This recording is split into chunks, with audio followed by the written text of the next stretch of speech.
ಬಂಧುಗಳೇ, ಎಲ್ರಿಗೂ ನಮಸ್ಕಾರ. ಇವತ್ತು ಚಿನ್ನದ ರೇಟನ್ನ ತಿಳಿದುಕೊಳ್ಳೇಬೇಕು ಅಂತ ನೀವೆಲ್ಲರೂ ಬಂದಿದ್ದೀರಾ, ನನಗೆ ಗೊತ್ತಿದೆ. ಎಸ್, ಅಂದಾಗೆ ನೋಡಿ, ಇವತ್ತು ಚಿನ್ನ 22 ಕ್ಯಾರೆಟ್. ಆಕ್ಚುಲಿ ಒಂದು ವಾರದ ಹಿಂದೆ ನಾವೆಲ್ಲರೂ ಕೂಡ ನೋಡಿದ್ವಿ, 14,000 ಚಿಲ್ಲರೆ ಇತ್ತು. ವಿಚಿತ್ರ ಅಂದ್ರೆ ಇವತ್ತು ಎಷ್ಟಿದೆ? 22 ಕ್ಯಾರೆಟ್ ಆಗಿರ್ಬೋದು, 24 ಕ್ಯಾರೆಟ್ ಆಗಿರ್ಬೋದು, 18 ಕ್ಯಾರೆಟ್ ಆಗಿರ್ಬೋದು, ಎಲ್ಲವನ್ನು ಕೂಡ ತಿಳಿಸ್ಕೊಡುವಂತ ಒಂದು ಪ್ರಯತ್ನವನ್ನ ಪಡ್ತೇನೆ ನಾನು. ನೋಡಿ, ಇವಾಗ ಜ್ಯುವೆಲರಿ ಶಾಪ್ಗಳಿಗೆ ಆಲ್ಮೋಸ್ಟ್ ಮದುವೆ ಸುಗ್ಗಿಗಳಾಗಿರೋದ್ರಿಂದ ಎಲ್ಲರೂ ಕೂಡ ಜ್ಯುವೆಲರಿ ಶಾಪ್ಗಳಿಗೆ ಕೆಲವರು ಈ ಚಿನ್ನವನ್ನ ತಗೋಬೇಕು ಅಂದ್ಬಿಟ್ಟು ಹೋಗ್ತಾ ಇರ್ತೀರ. ಅವರು ಕೂಡ ಚಿನ್ನದ ರೇಟನ್ನು ನೋಡೋಕೆ ಬಂದಿರ್ತಾರ, ತಿಳಿಸ್ಕೊಡ್ತೇನೆ. ಇನ್ನು ಕೆಲವರು ಶೇರ್ ಮಾರ್ಕೆಟ್ನಲ್ಲಿ ಚಿನ್ನದ ಹೂಡಿಕೆಯನ್ನ ಮಾಡೋಣ, ಇವತ್ತಿನ ರೇಟ್ ಏನಿದೆ ಅಥವಾ ನಾಳೆಯ ರೇಟ್ ಏನಿರುತ್ತೆ, ಜಾಸ್ತಿ ಆಗುತ್ತಾ ಕಡಿಮೆ ಆಗುತ್ತಾ ಅನ್ನುವಂಥ ಒಂದು ಕಾರಣ ಕೂಡ ನೋಡೋಕೆ ಬಂದಿರ್ತೀರ. ಎಸ್, ಇನ್ನು ಕೆಲವರು ಚಿನ್ನವನ್ನು ತೆಗೆದು ಇಟ್ಕೊಬಿಡೋಣ, ಚಿನ್ನ ಮುಂದೆ ಒಳ್ಳೆ ರೇಟ್ ಬಾಳುತ್ತೆ. ಚಿನ್ನ ಆಕ್ಚುಲಿ ಹಿಂದೆ ಏನು ತೆಗೆದುಕೊಂಡಿದ್ರು ಅವರೆಲ್ಲರೂ ಕೂಡ ಈಗ ಲಾಭದಲ್ಲೇ ಇದ್ದಾರೆ, ಆಯ್ತಾ. ಹಾಗಾಗಿ ಲಾಂಗ್ ಟರ್ಮ್ ಬಹಳ ಒಳ್ಳೇದು ಅಂತ ಕೂಡ ಬಂದಿರ್ತಾರೆ. ಅವ್ರಿಗೂ ಕೂಡ ಚಿನ್ನದ ರೇಟನ್ನು ಇವತ್ತು ಏನಾಗಿದೆ ಅನ್ನೋದನ್ನು ತಿಳಿಸ್ಕೊಡುವಂಥ ಒಂದು ಪ್ರಯತ್ನವನ್ನು ಪಡ್ತೇನೆ. ಬನ್ನಿ ನೋಡಿ.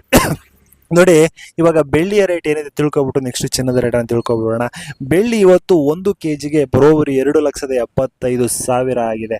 ಅಂದರೆ 1 ಗ್ರಾಮ್ಗೆ 275 ರೂಪಾಯಿ ಆಗಿರ್ತಕ್ಕಂಥದ್ದು. ನೀವು ನೋಡಿದ್ರೆ ಒಂದು ವಾರದ ಹಿಂದೆ ಆಕ್ಚುಲಿ ಇದು 2,55,000 ಇತ್ತು 1 kg ಬೆಳ್ಳಿಗೆ.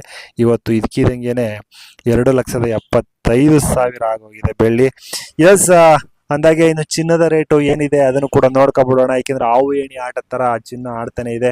ಬನ್ನಿ, 24 ಕ್ಯಾರೆಟ್ ಚಿನ್ನ ಇವತ್ತು 15,268 ರೂಪಾಯಿ ಇರತಕ್ಕಂಥದ್ದು. 24 ಕ್ಯಾರೆಟ್ ಚಿನ್ನ 15,268. ಇನ್ನು 22 ಕ್ಯಾರೆಟ್ ಏನಾಗಿದೆ ನೋಡಿ, 13,995. ಎಸ್, ನಾನು ಹೇಳಿದೆ ಆವಾಗಲೇ, ಒಂದು ವಾರದ ಹಿಂದೆ ಆ್ಯಕ್ಚುಲಿ ಇದು 14,000 ಚಿಲ್ಲರೆ ಇತ್ತು, ಇವತ್ತು 13,995 ಬಂದಿದೆ.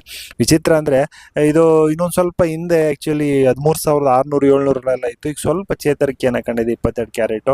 ಎಸ್, ಹಾಗೆ 18 ಕ್ಯಾರೆಟ್ ಚಿನ್ನ ನೋಡಿ ಎಷ್ಟಿದೆ, 11,451 ರೂಪಾಯಿ ಇರ್ತಕ್ಕಂಥದ್ದು. ಎಸ್, ಹೀಗೆ ಹಾವು ಏಣಿ ಆಟದ ರೀತಿ ಚಿನ್ನ ಇಲ್ಲಿ ಒಂದು ದೊಡ್ಡ ಮಟ್ಟದಲ್ಲಿ ಬೆಳೀತಾನೂ ಇಲ್ಲ ಅಥವಾ ಒಂದು ದೊಡ್ಡ ಮಟ್ಟದಲ್ಲಿ ಇಳಿತಾನೂ ಇಲ್ಲ. ಅದೇ ಒಂದು ಸ್ಥಿತಿಯನ್ನು ಕಾಯ್ಕೊಂಡು ಚಿನ್ನ ಮುಂದುವರಿತಾ ಇದೆ. ನಿಮ್ಗೆ ಅನಿಸ್ತು? ಕಮೆಂಟ್ ಮಾಡಿ. ನಮಸ್ಕಾರ.